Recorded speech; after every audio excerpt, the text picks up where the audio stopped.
Welcome to CED Office Hour Live.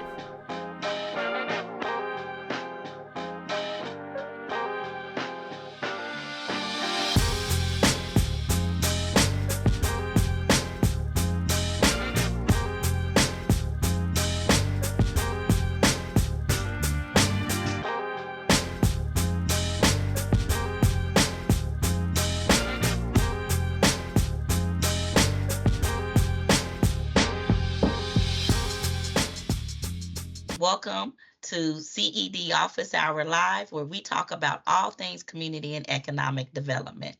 And with us today, this whole month, actually, it's April, is Second Chance Month.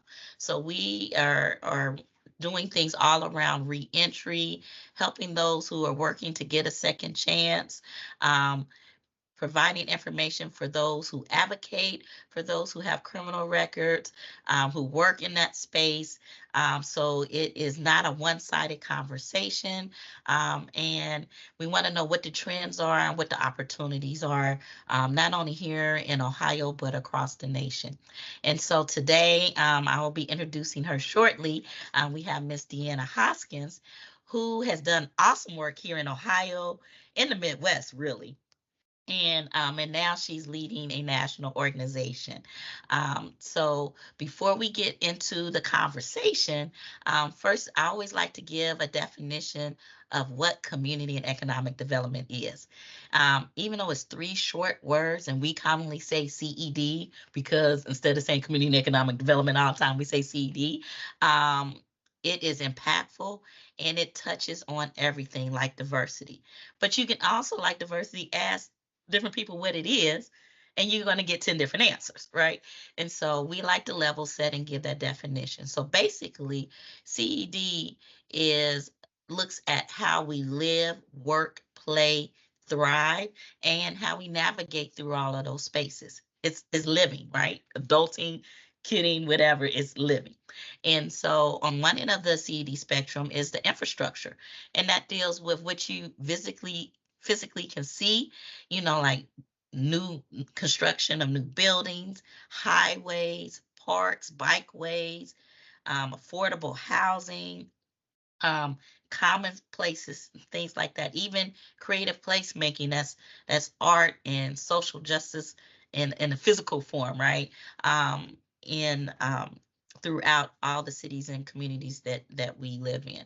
On the other end is the human capital development, the people development, and that deals with personal development, helping people to be self-sufficient, to have viable living environments and statuses, education, professional development, all those things, social services, barrier busting. I know I'm dating myself with that term, but it really is, to me, the best term is barrier busting barriers to access, right? And then the connector between the two are organizations such as Central State University Extension, Just Leadership USA, different businesses, government agencies, educational institutions, all these different things that connect the infrastructure with the people, right? And that is CED. And as CED professionals, what we do is we're like systems engineers. We look at all of those different things, the whole system, and based on our individual expertise, our bandwidth, and the resources we have available in our collaborative efforts, we decide what parts of that system that we are going to work in and improve, have access, give people access to the resources in that space. But it's like we're systems engineers, right? And our goal here at Central State University Extension on the CED team is to work with community members, that's agencies, that's people, that's initiatives, just all of that. And we do business to business or B2B connections, businesses to agencies, government to people, people to people, all of that. We're kind of these connectors. And we also translate a lot, right? Because everybody has a different language that they speak. And we find a lot of times they're speaking the same language, but because it's they have the same goals and they're really saying the same things, but because they're saying it differently, people get frustrated. And so we kind of bring people to the table. And we bring up extra chairs to the table because as you go through those processes, new people are coming on board, new leadership, or people who are just interested in making their communities better. And so that's how they work. And so, like I said, April is Second Chance Month, but I've worked in this space, and Ambrose has worked in this space too for several years. And one of the things that I wanted to do is I've met some awesome women who are in this space, and they rock. I mean, that's the best way I can put it. They rock. They know they ish. They know they stuff. They're just awesome, and they're doing awesome things. And I wanted to spend this month recognizing those good work. So, without further ado, I'm going to turn it over to Deanna Hoskins. Um, and let me back up. Ambrose, go ahead and introduce yourself real quick. Yeah, thank you, and welcome, Ms. Hoskins. We look forward to your presentation and discussion this afternoon. I guess I just wanted to sort of share a little bit as we talk about this Second Chance Month. Part of my background, in terms of my undergrad, my undergrad degree is in criminology, and during that time, during undergrad, I also interned with the Ohio Parole Board as a research intern. It was during a time when they were um, implementing a parole guidelines. And so I had to spend hours a day going through, at that time they used microfiche, so that's sort of dating me.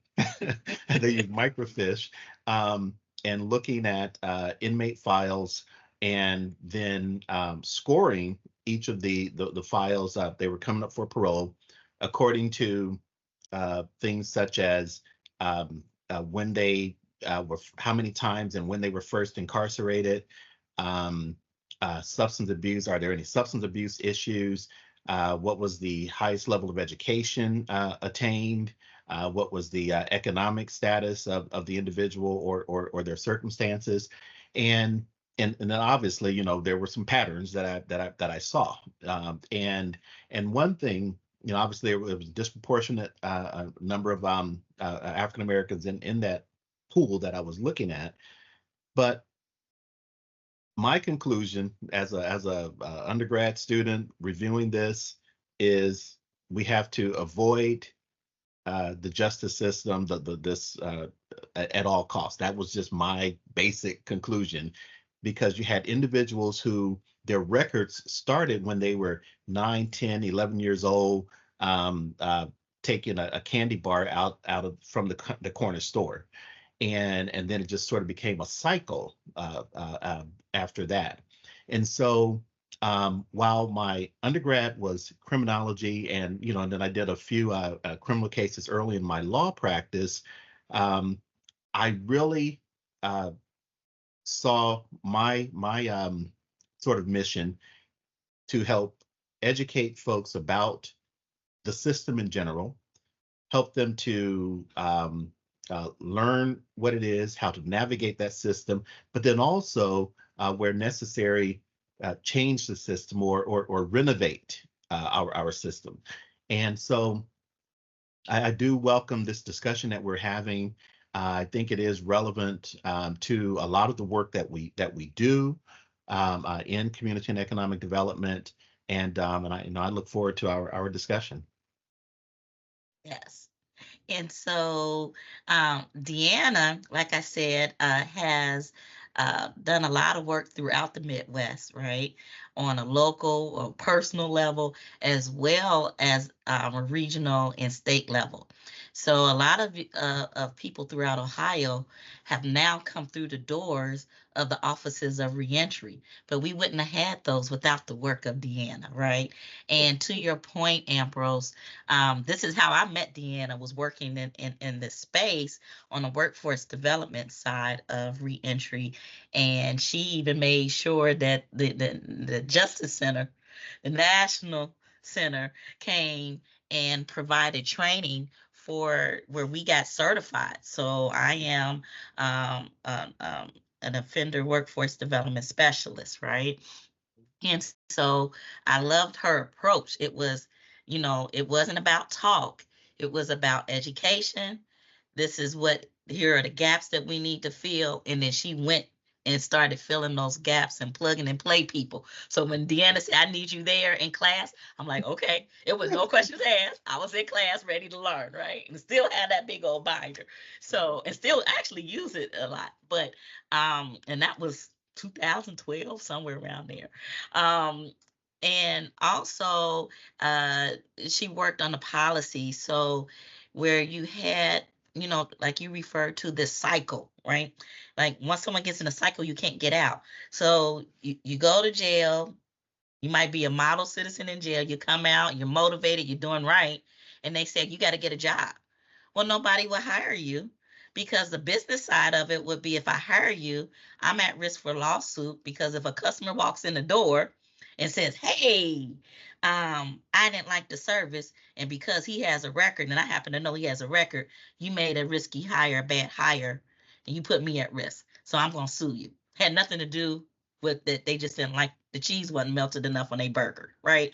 And then on the backside, the insurance companies increase the cost of the business's insurance policies, right? And so now people, to this day, a lot of businesses don't know those laws have changed. And that's one of our missions, is to keep letting businesses know, hey, these are incentives.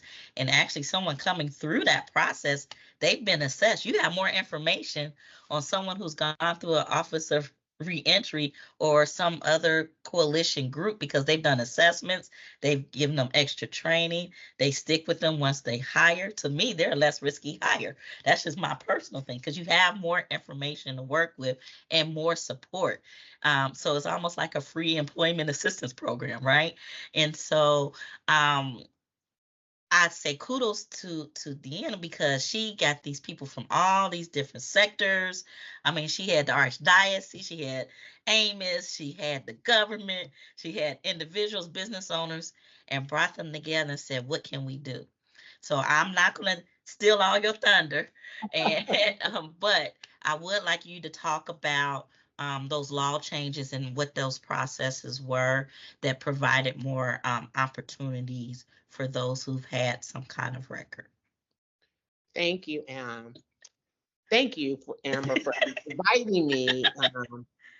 No, because as you were talking, I was really thinking of how even in spaces of our expertise, how we continue to grow and expand. And as you were talking, I'm sitting here like I must have reached this point of radicalism now. Um, and I say that because I feel like in 2011, when I was hired to build this Office of Reentry, and how much well, it wasn't even an Office of Reentry. I was hired to implement a grant program. And I remember stating to the county commissioners, I can build a program internally that makes the system look good, but what am I actually doing for the community that needs the help? And thus how the office came about, because people need something tangible to touch. In the hood and over the Rhine, they have no clue that I changed the policy, right?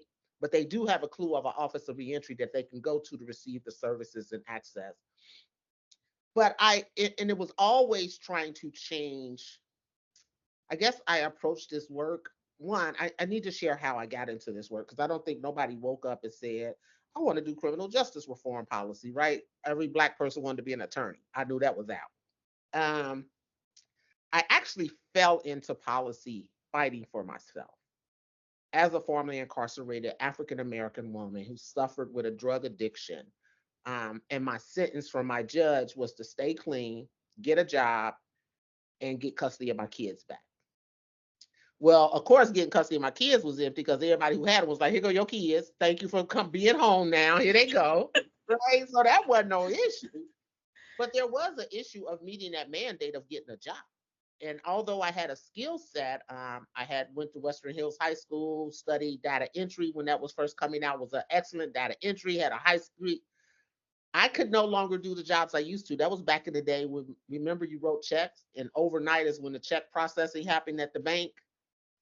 Well, guess what? I was convicted of a theft. There was no way a bank was getting ready to let me in their doors to do data entry again, right? No matter what skill set I had or anything, even though my charge was directly related to my substance abuse issue. So I remember there was one bank, skills was there, experience was there. She wanted to hire me. And I was like, I got a felony conviction. I think I might have been 4 months out of River City Correctional Facility. And she was like, man, I can't hire you with that. And I remember I asked her because I needed to show to my probation officer that I was looking for a job. Like, I am actually looking for a job. I can't afford to be violated. And I asked her to give me a letter stating that she wanted to hire me, but based on company policy, she couldn't because of my criminal record. She gave me the letter. Then I said, well, oh, can you give me a copy of the policy?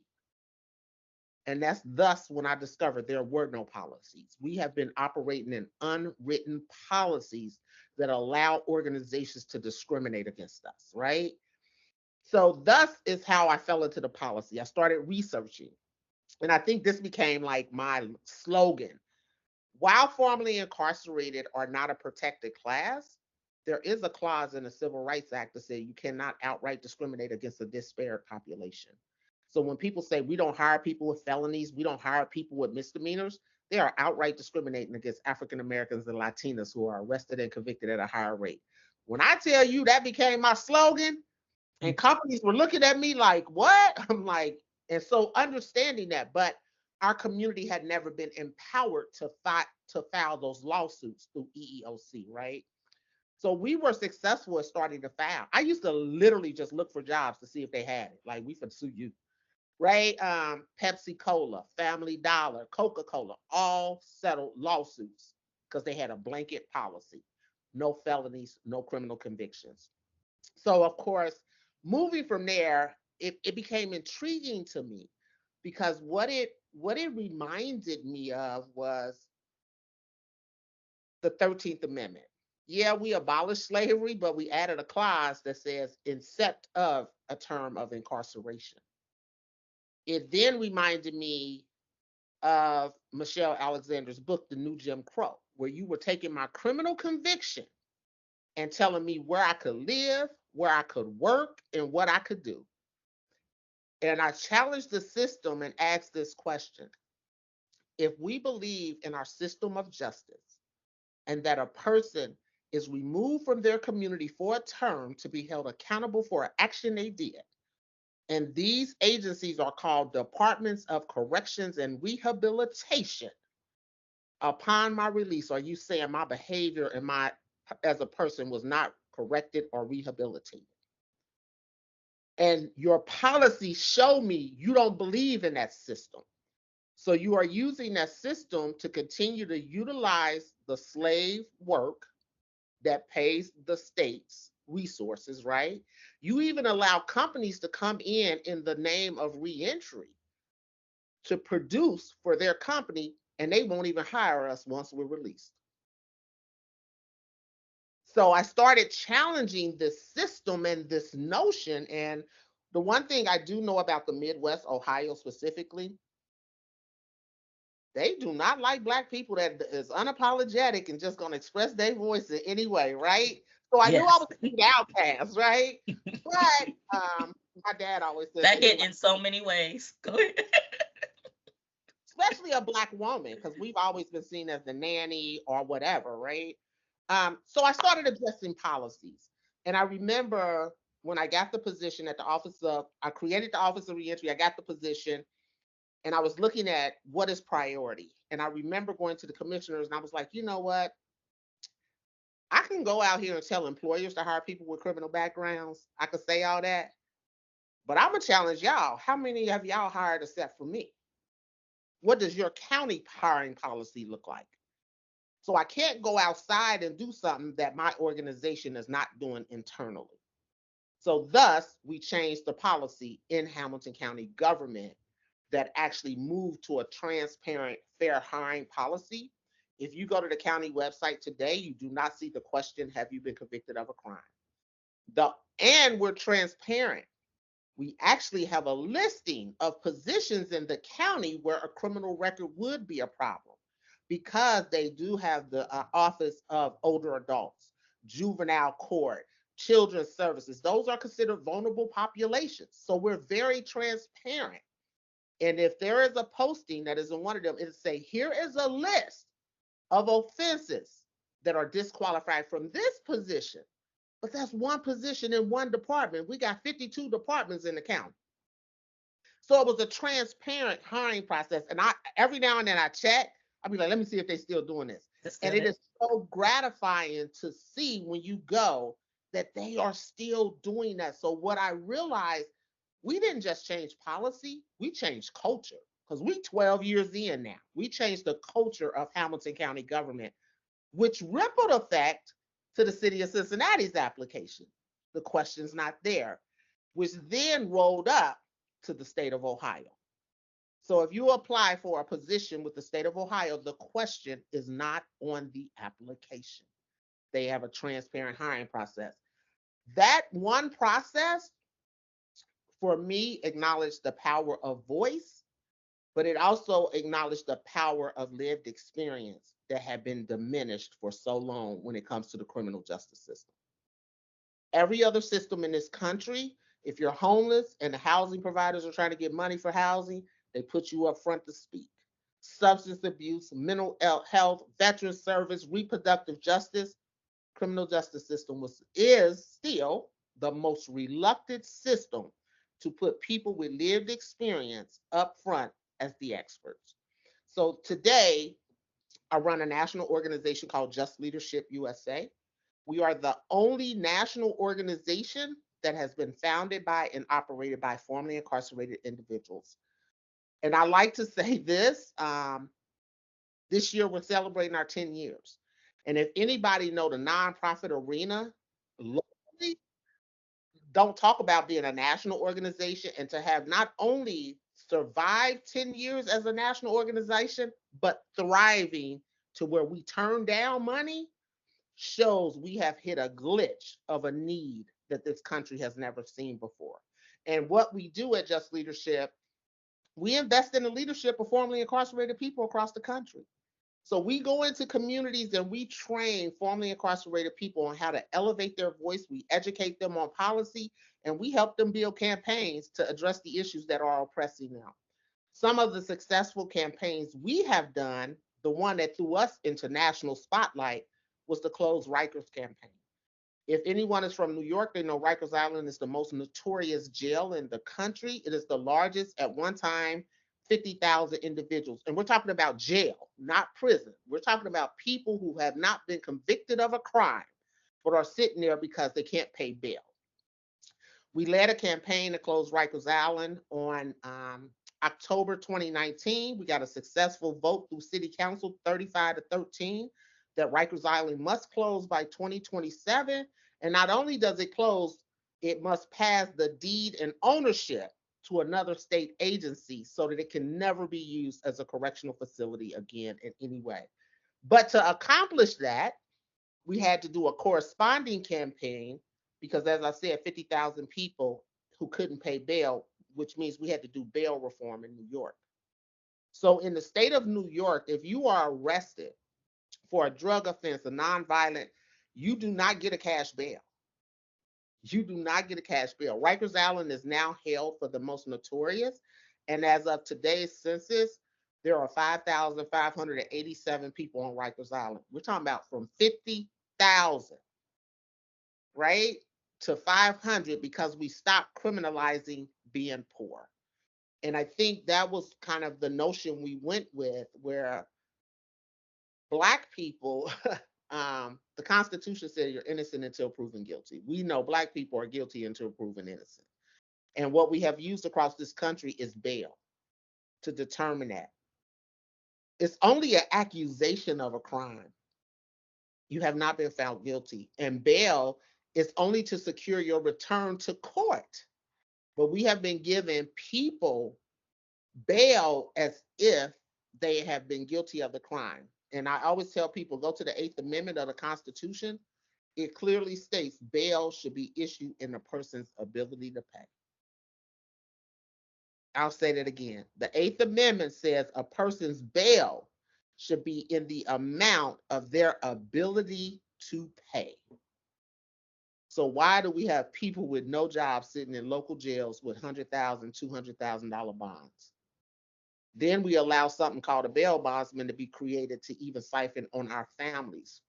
And I'm gonna stop after this so y'all can ask questions. But I always laugh. No, this is where I laugh about having a big mouth, because we're doing bail reform in New York City. And I mean, I never even thought about being in the limelight of death threats. But can I tell y'all how them bondsmen in New York City was like, she finna disrupt my life? And it hit me that every business, and I'm sure anyone listening or on the call that runs a business, every year a business sits down, and if you're a successful business, you do a projection for the next year of what your bottom line needs to be, how many goods you need to sell. Mhm. And it hit me, and I started doing these visuals and presentations. And the visuals that I started to do was the slave block where the slave owners were selling the slaves.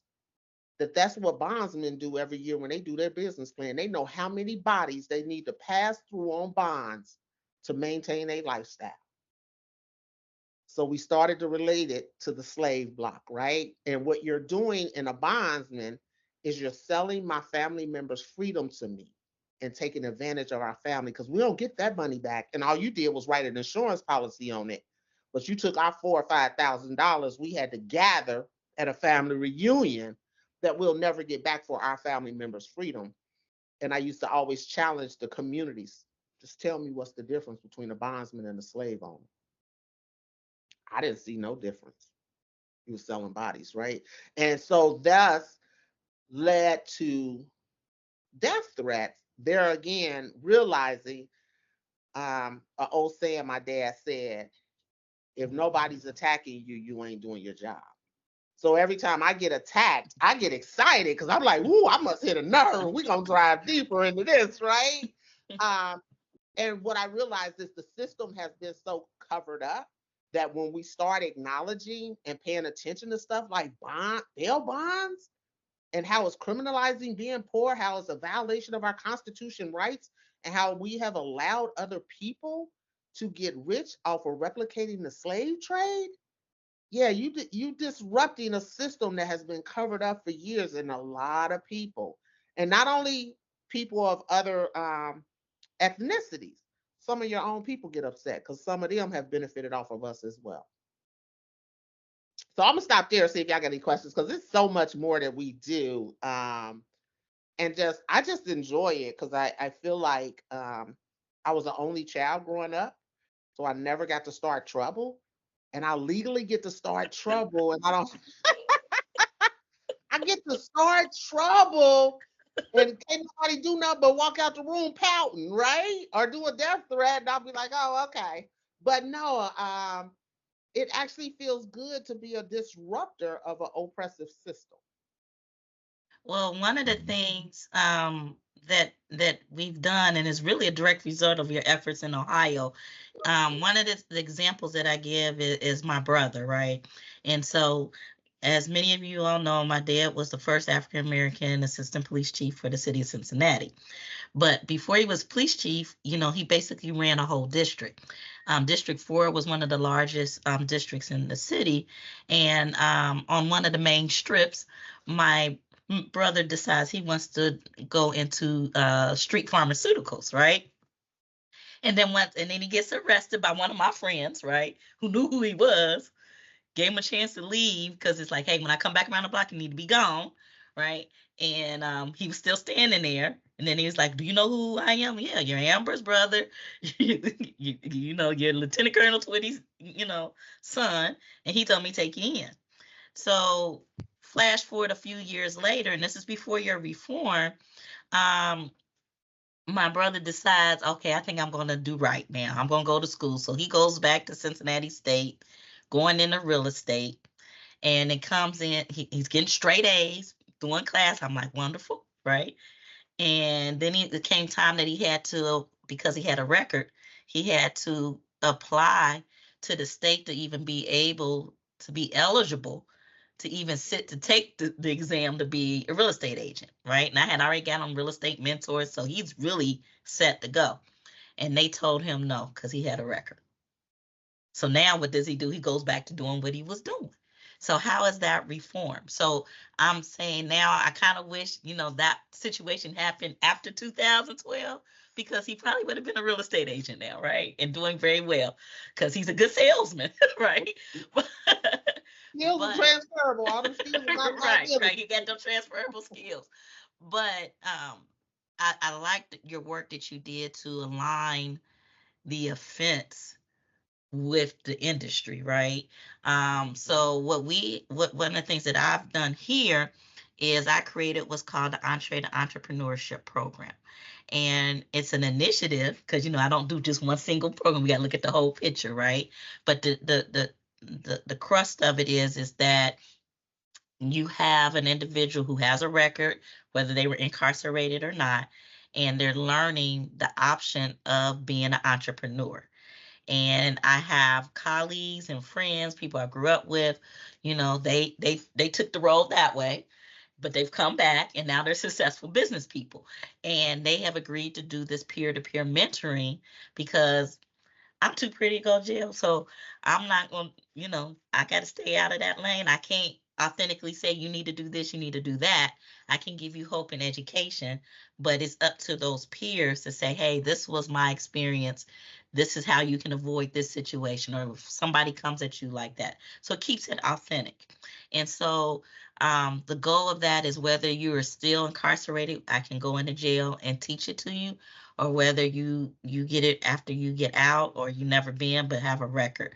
So that is one of the things, and it's really you were the inspiration behind that because it's like, hey, this is a whole new world, a whole new industry, whole new opportunity for someone to have a viable career. Now we know in entrepreneurship, a lot of people say I want to be an entrepreneur. And then they get into it, and it's like, oh no, I think I want to be an employee, right? I didn't know it was this much work. They get hung up where you can manage your own time, but you still got to put in the work. And so my thing is, I have a leadership piece to it, so that and as they're exploring the industries they want to work in, they're organically and also through some of the models that I use are doing career exploration, and they're thinking like a manager now because I gave them that leadership training, right? And so when they go into a job, they're not going into that entry level position and saying that is my life for the next 30 years. They're going into it, this is the first step, and how can I get promoted and therefore even help others. So they're getting how to navigate the unwritten rules, how to deal with that workplace culture, right? So they're getting all of those kind of things and how to build inclusive environment. So I just want to say thank you, but that's something that we're doing through our extension space. When you said that, it brought me to some of the work we've been doing by creating this space of voice. One of the things that when I left Hamilton County's Office of Reentry as the founding director, it was because I was recruited to the Department of Justice up under the Obama administration. And I actually was the first formerly incarcerated person hired in a senior leadership position in the Department of Justice. And I need to tell y'all, trauma and PTSD is real because although I know I secured this job, I was a career appointment, I was not a political appointee. Every day I went to work into the Department of Justice on Pennsylvania, and I don't know if y'all have ever been to DC to tour it, but the Department of Justice on all 4 points got armed guards outside with dogs. Yeah. I swear every day I'll be like, man, I'm gonna swipe this badge and they're gonna change their mind. They gonna be like, we messed up somewhere. I would share that with my colleagues and I'll be like, man, every day. I mean, it got easier, but I don't think I ever, over those 2 years until I decided to leave, ever had a relaxed moment of I'm just going into work. That I always felt out of place because society told me that was something I would never achieve, right? Um, and to be the person, be the first formerly incarcerated when the federal government banned the box. I was the first hire. Um, and then to go into government and run all the government's investment in corrections and reentry was a game changer, right? To be appointed deputy director of the Federal Interagency Reentry Council by A.G. Lynch, the first African American female AG, to have an all-out pass to walk through the Eisenhower building of the White House. I'm telling y'all, even when I go back today or they invite me, I'll be like, man, it's surreal.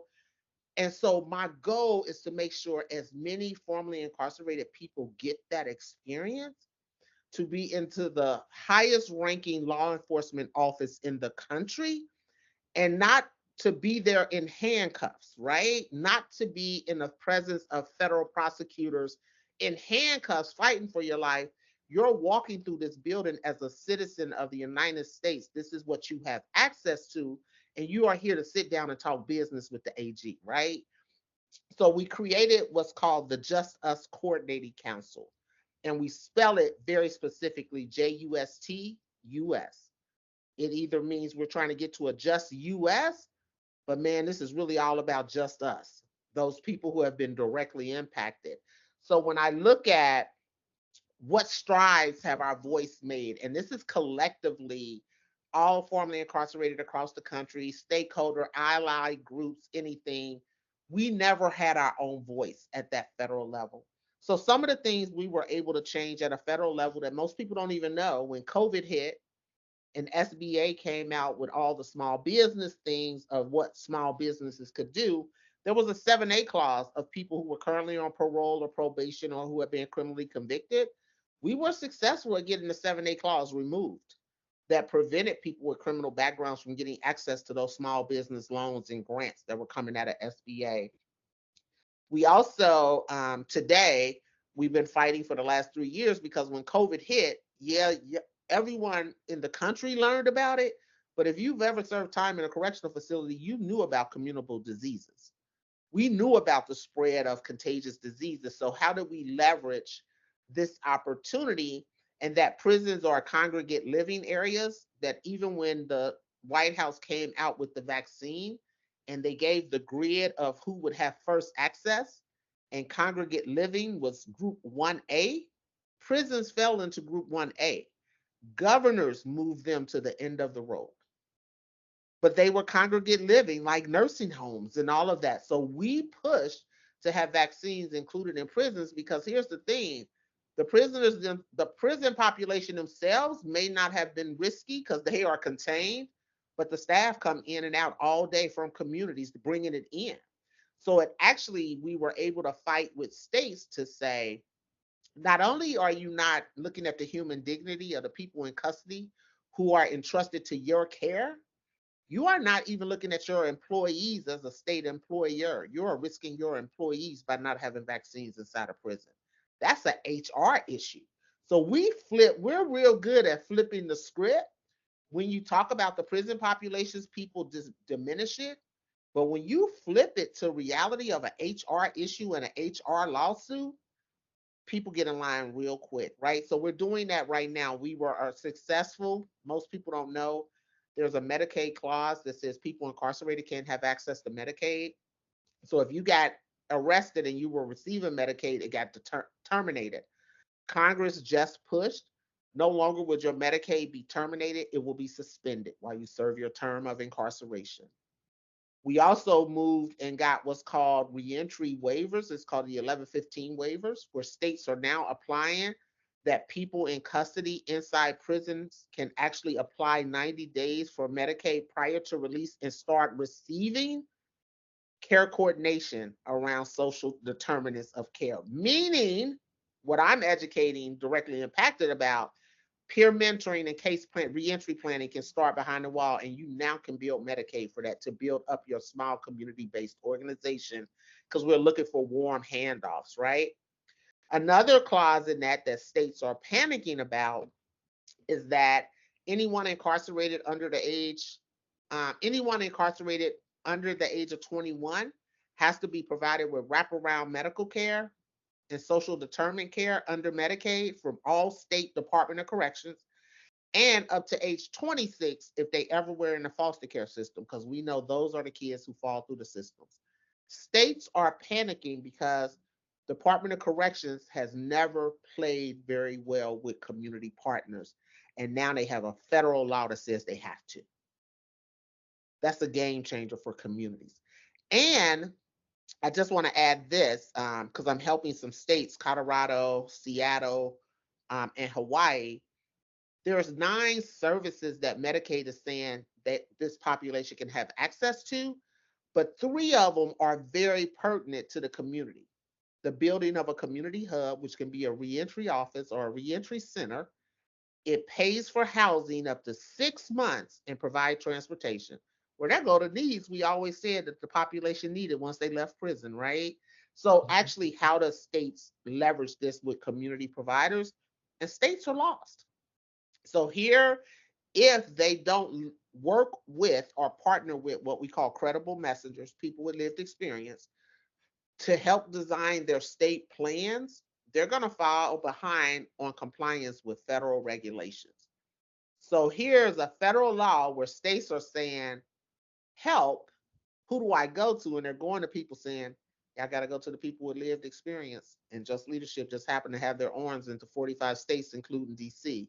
So now we have people with lived experience sitting and driving state initiatives on reentry efforts that we've never had. Awesome. Yeah. So one of the things is, as I said in the beginning, we like to connect to resources. So if you don't mind, if you can send me like the links to those efforts or any background information, as well Well, as the law that you referenced to, even if it's after, we come offline, so that we can share that information. That is new things that didn't know about. And I see that that is another opportunity for our extension staff to work with the I different put our offices of reentry.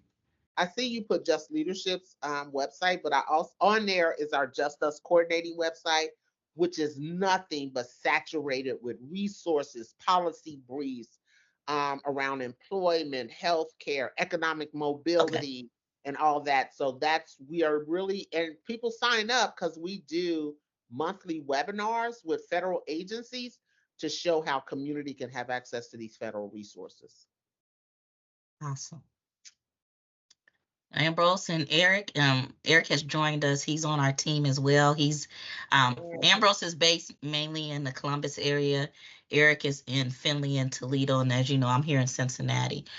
So we are a remote team. So uh, this might even be an opportunity for us to do some fact sheets around those different issues, so that we can help get that information out as well. Mhm. Yep. So I do have a question. I guess I didn't know about the Medicaid connection there. So um, what you said there are 9 services. Are you saying that a person upon release, there are 9 services that they through Medicaid that they would have access to immediately? Is that? So yeah, so if you really understand Medicaid, so in the Medicaid law, if you're incarcerated, there's a clause in the Medicaid law that says incarcerated individuals are not eligible for Medicaid, right? So in Ohio, we start to enroll people in Medicaid, but it's not effective until you leave because of the Affordable Care Act, right? This is saying what they did, they took limited services of people who deal with substance abuse and mental health and saying we need to enroll them prior to them being released so that we do a smooth warm handoff to the community. And what does that handoff look like? And so there are 9 services that they actually are looking at, and it's housing, transition, which housing can be paid up for 6 months, transportation, nutrition, what's called recoup care and short-term care. That so say someone is taking care of their grandkids because their daughter's incarcerated and they need respite or whatever, you actually can actually have your parent, they'll pay for that respite care for your parents. Um, Again, rent and temporary, what we're called stabilization centers. And that's where the reentry centers come in because they're called community hubs. And the clause that I found in the law, because at first I was like, well, what does this mean? Well, in the law, they specifically put health determinant social stabilizers. That is food, shelter, clothing. right? That is access to the resources you need to be stabilized. It kind of goes back to what you guys said about community economic development. Everybody has been looking at everything in a silo. And although this Medicaid expansion is happening from a health perspective, the health field has been the first field to realize if you're in a domestic violence situation, if you're homeless and you can't eat or feed, there's no way I can focus on your health if I do not meet those needs. So the health care lane, right? I always tell people, if you go to the hospital, what's the first thing they ask you at the emergency room? Are you in danger? Do you have stable housing? Do you have safe somewhere to go? Because they know no matter what medical attention they give you, it's not going to be effective if those basic human needs are not met. So those are actually written into this law, which is a game changer, because those are the issues that we've always said people leaving incarceration into the community can't find housing, have lack of transportation. And the ultimate goal of this project is to reduce the visits to the emergency room. Now, the sale to your county officials, so if I was still in Hamilton County, the sale of how I would do this as the Office of Reentry, because your local hospital, University of Cincinnati, is paid out of indigent care tax dollars. So if you can reduce the tax impact on your citizens of Hamilton County by implementing this program and leveraging it, it's a cost saving. So you just got to always tell people this chess, this ain't checkers. And you got to know how to play both sides of the game, right? You got to know, for Republicans, they want to know the money. Democrats want to know the services. I just gave y'all both all in one program, so let me go do what I'm gonna do. Right. It's chess, it ain't checkers.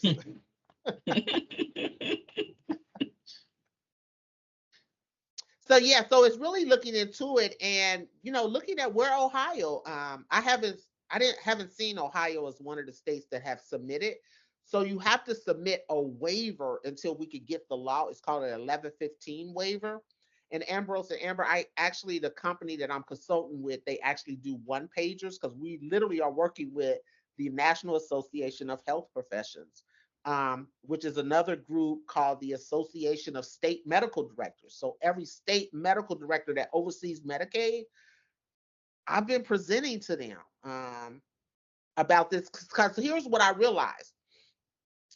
I'm not going to address this issue from a criminal justice perspective, because typically everyone in power that makes decisions is 2 to 3 steps away from having either been a victim or knowing somebody who been a victim, right?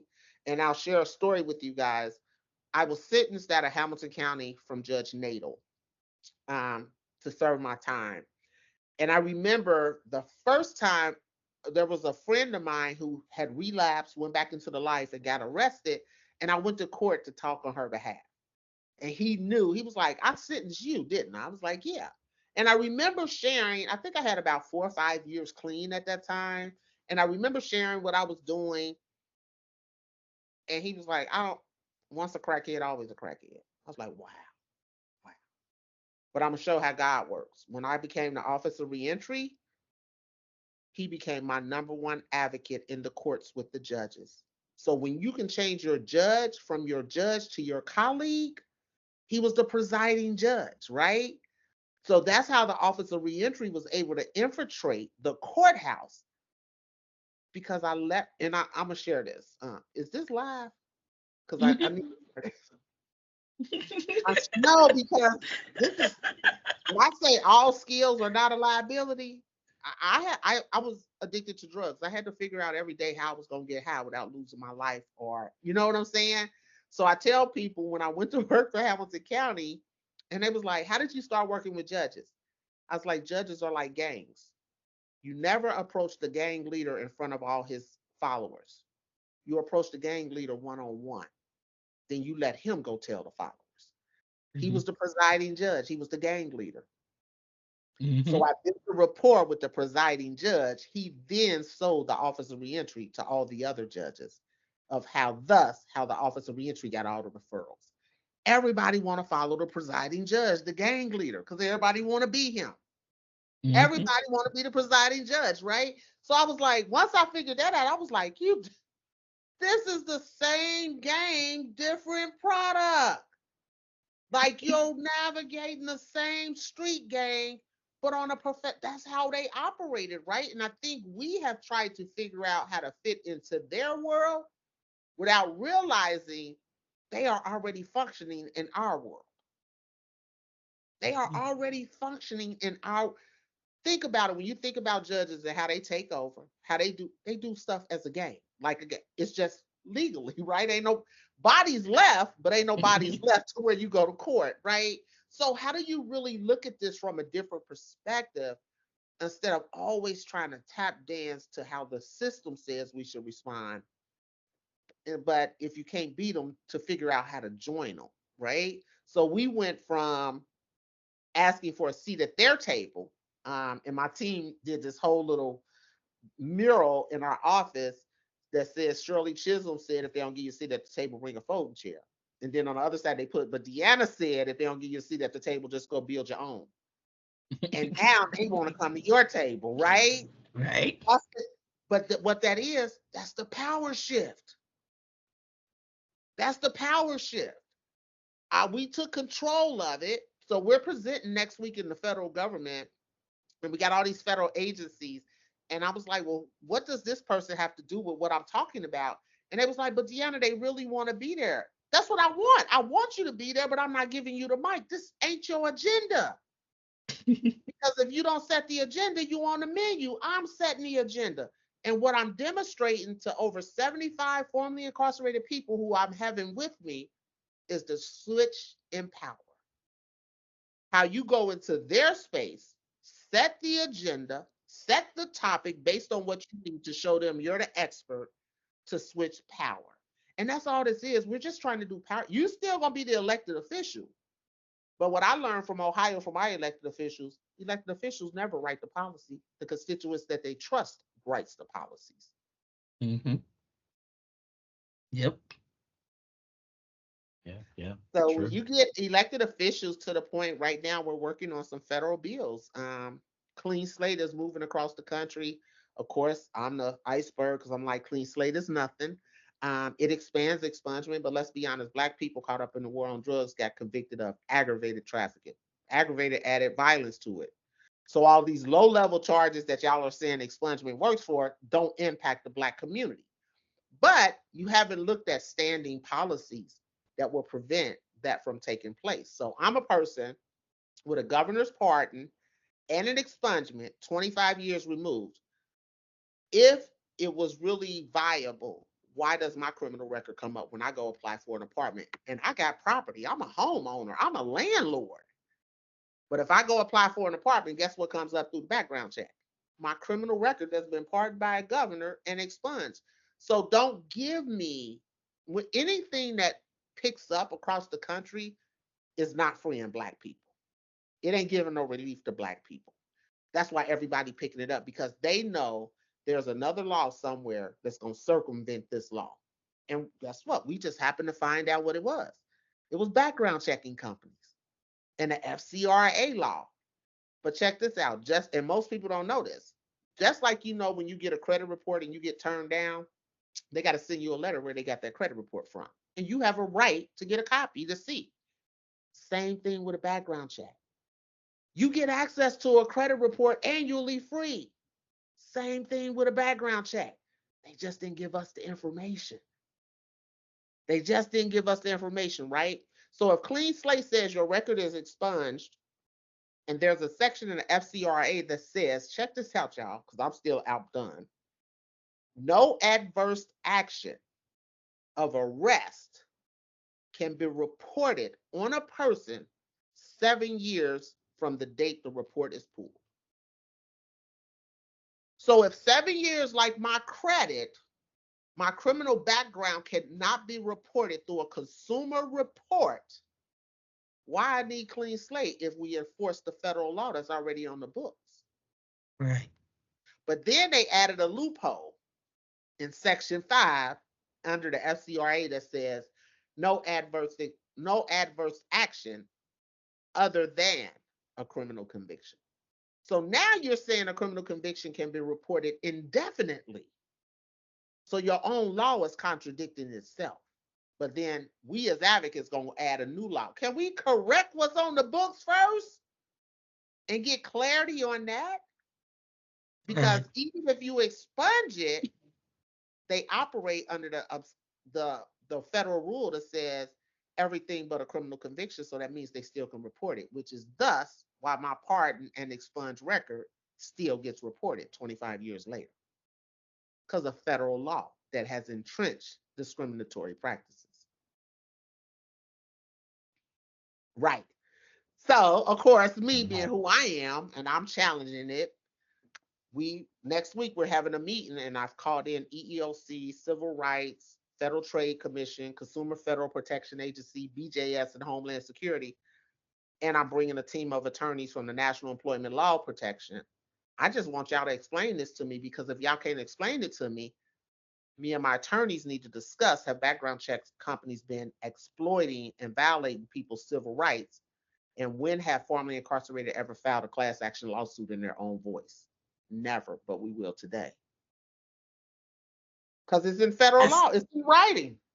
Yep, that's powerful. It's a game changer. And what I tell people, it's not about the money. Because when you say class action lawsuit, most people look at money. It ain't about the money. We know it's how you get their attention to change their behavior. That's all we want. We just want the behavior changed. Yep. So, Shashonda or Ray or Eric, do you all have any questions or comments? Ambrose, you have that look like you're spinning. No, this has been a lot. I've learned quite a bit. Things I'll be looking into, getting updated on. And so I guess I just know that based on this, thank you for sharing today. There's a lot for us to learn, and then to help make people aware of. Yes. That's just essential. They have to know. So And individuals and their lack of families. power, right? I always say the reason we don't have the power we actually have is just because nobody has informed us or educated us on what the availability is. And I want to close with this, because this is, to me, has been the most powerful thing that I've learned over the last year in how to move in federal government. Typically, when people look at funding for this population or around, and I'm tired of second chances, because I'm like, what if somebody gonna come along and say they had their second chance, that's it, right? And I think it's as many chances as a person needs, because I'm one of those people that went to treatment 13 times in 1 year trying to get it right. Thank God somebody to say you ran out of all your chances, Deanna. But typically we look at the Department of Justice and Department of Labor for reentry workforce dollars. That's a needle in a haystack. Just use it as an example of going to an amusement park, and if you just go to DOJ and DOL, you're only enjoying 2 water slides and missing the whole amusement park, right?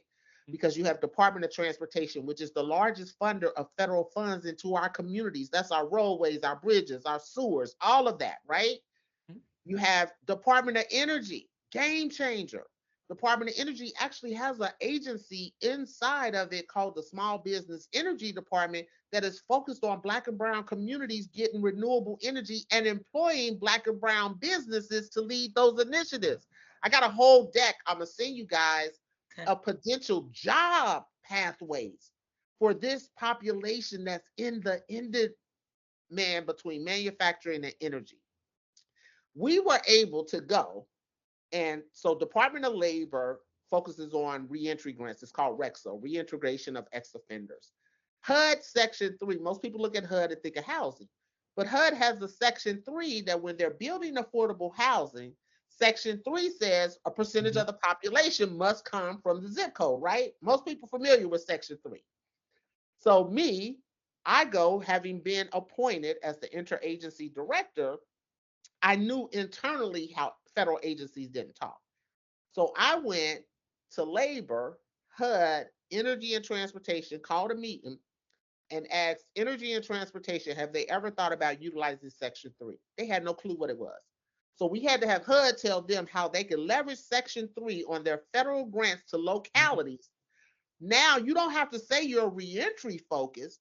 You just use a HUD Section 3 concept that says 35% of the population on these job sites of these federal funds must come from the most marginalized communities in that zip code. Game changer. They had never thought about it. Never thought about it. ODOT, I mean, your Department of Transportation, that's your largest funder in federal funding out to the states. They send billions of dollars out a year. Do you know how much billions of dollars can stimulate an economy where people have been oppressed and marginalized if 35% of that workforce got to come from that zip code? Simply because of a Section 3 concept. That's it. Not reentry, not criminal justice, Section 3. If you're going to stimulate the economy and eliminate poverty, put your money where your mouth is. So we were able to get them to adopt that concept, right? And I want to leave you guys with this, and I think Ambrose will like this. HUD, Ohio born, our senator, representative who became leader of HUD, Marcia Fudd, before she left office, had a regulations change. The regulations change is now open for public comment till June 10th. And it is saying that public housing authorities cannot utilize a criminal background to ban people from public housing. They have to establish a look back period back to our 7 years, and they have to take into consideration if what type of treatment and services the person has used. So they took it, game changer. It's open for public comment right now to June 10th. We are writing a national letter. Would love for people to circulate through their networks that we send a letter that is with thousands of signatures in support of this to Congress, because denying people of a basic human need of housing to get stabilized after incarceration or having a criminal record is actually crucial. She literally pushed in a game changer rule that has never been seen or heard before. Yeah, that is major. That's Yes. wow. Okay. Yeah. Wow. So yeah, Now, that's a game changer. before we leave, I know we're coming up on our time. Um, can you speak? You know, this is an election year, and so can you speak a little bit around the voting issues, challenges, and opportunities for those that have records? Because a lot of them still don't know their rights. And so, yeah, I think that's it. People understanding that rights. There's only 2 states in the country that you never lose your rights, even while you're incarcerated. You can vote: Vermont and Maine. Um, Ohio is one of those states, long as you're not in a correctional institution convicted. So even at all our local jails in the state of Ohio, all those people sitting in that local jail have a right to vote because they have not been convicted of a crime. Again, like I said, even if you're on parole or probation in Ohio, you have the right to vote. People need to have to really look at what the laws are. Um, but I think we need to be aware of what's happening. And a lot of times we don't pay attention to the attempts to redistrict to gain power. We don't understand what redistricting does. It gains power. It controls who represents us on Capitol Hill in the federal government as well, right? So I'm doing a presentation next week on the importance of voting, because yes, the presidential election is important. We know that. But man, people, when there was a black president, I remember the polls. We had souls to the polls. We had buses and all that. And then our local election didn't have nothing. I'm like, but this the prosecutor who gonna prosecute you in your neighborhood. Right. This the mayor who gonna The determine how much. midterm elections. Or this is the county commissioners or the mayor who appoint your local boards to your housing authority, who making all the rules that you can't live in public housing. So for me, we always miss the opportunity of we emphasize, we always have get out GOTV, get out to vote during a presidential election, and we never do that locally, right? And I always says in Hamilton County, and they're dealing with it right now, the fact that the majority of this city is 52% African American, and we don't control City Hall, county building, and the courthouse is a problem, because it shows we haven't utilized or tapped into local voting, right? The fact that a prosecutor, and this is it, the fact that a prosecutor, if the prosecution office gets in jeopardy, you have a prosecutor who has moved to state office twice, And every time something they think they may lose that Hamilton County prosecutor's office, he steps out of his state position to come back and take control. Mm-hmm. That's too much power. Mm-hmm. Simply because they know we don't get out the vote. There is no way we should not have a prosecutor. You don't have to look like me, but you got to be aligned with me. You have to be aligned with me into what we do. And that's because we have not educated our community. Man, think about it. If all the people who are on probation, parole, impacted by criminal justice in Hamilton County, if we set up a campaign to put Amber in as the prosecutor and we did an underground push organizing, you don't think we can get Amber in? Because those are the votes they're not counting because they ain't on the count poll from last year. Mm-hmm. That's what we call a sleeper cell, right? We did it in Chicago with Kim Fox. We did it in Philadelphia with Larry Krasner. We did it in California with Chaser Bodine, and how they backslid to recall Chaser out of that office because he was too progressive.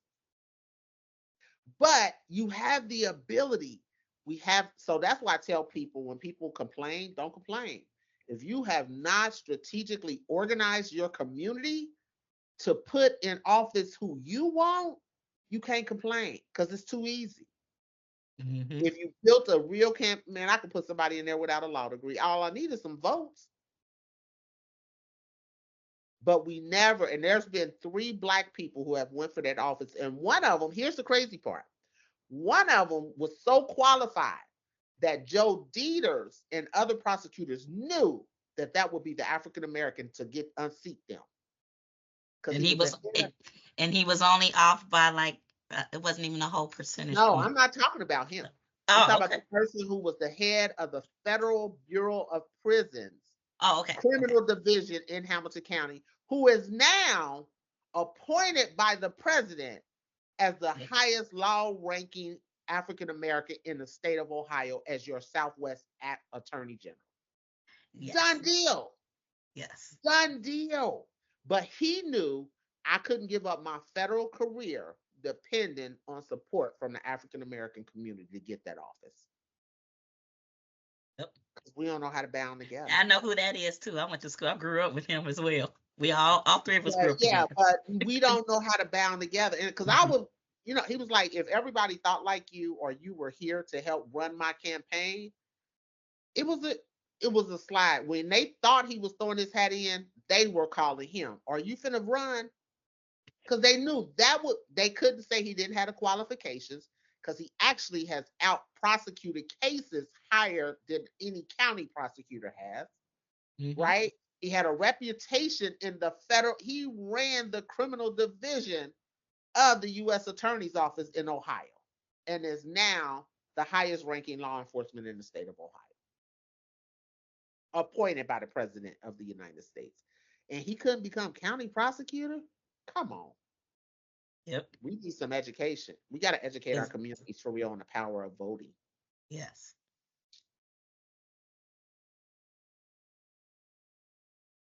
Okay.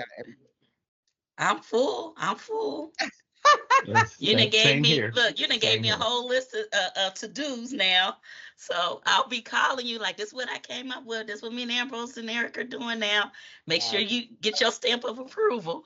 Make sure we get all the I's dotted and T's crossed. And educate our communities that when we call, we should be able to simply call a state and say, hey, we want to come in and do this.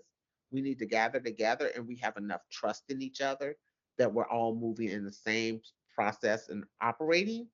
Amber will tell y'all what I don't do well is when people be like, you can't do that. I'll be like, well, who asking for permission? Apologize later. If you ask for permission, of course they're going to tell you no because it sounds crazy. Why? I was the only child, so I stay in trouble. I'm formerly incarcerated, so y'all know I don't follow rules. I mean, like, you already got my resume, right?